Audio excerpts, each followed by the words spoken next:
علیکم. به انیم و گپ خوش اومدین. چی شد اصلا وارد دوبله شدی؟ دیگه بالاخره هر کسی حماقت اشتباه میکنه تو زندگیش دیگه.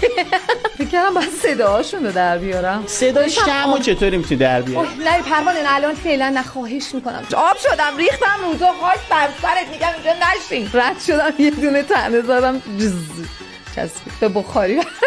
شطرنجی بلد نیستی؟ من خودم شطرنجی کنم خودمو. علی رضایی بارسته من اینجا از شما عذر میخوام. چه بلایی سر سورن آوردی؟ هممون به گانو درما رفتیم. سانسور کنین دیگه اوکیه. لذت کنار هم بودن به همین حال. به خدا ببینین خب وقت میگین چرا کاراکترهای وحشی و الان من دارم میگم برای اینکه شروعش با وحشیگری بوده. کافسو که صفات اصخوره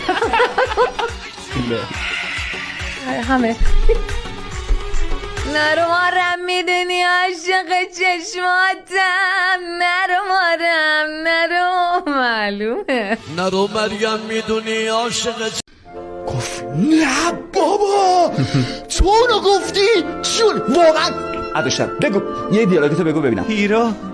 هیرو حامادا. سلام خاله جون.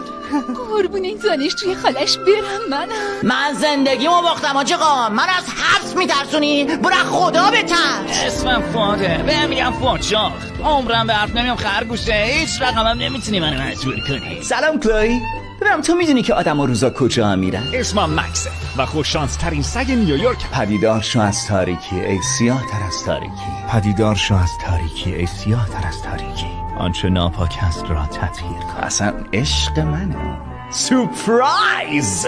باور کن سعی کن تو لیست بچه های شیطون نباشی. بریم تو کار فتانه. من بستر بعد کی بودم؟ شما چشاتونو کنید باز. میخوام بگم با آواز چیزی که دارم بهترینه از هر لحاظ.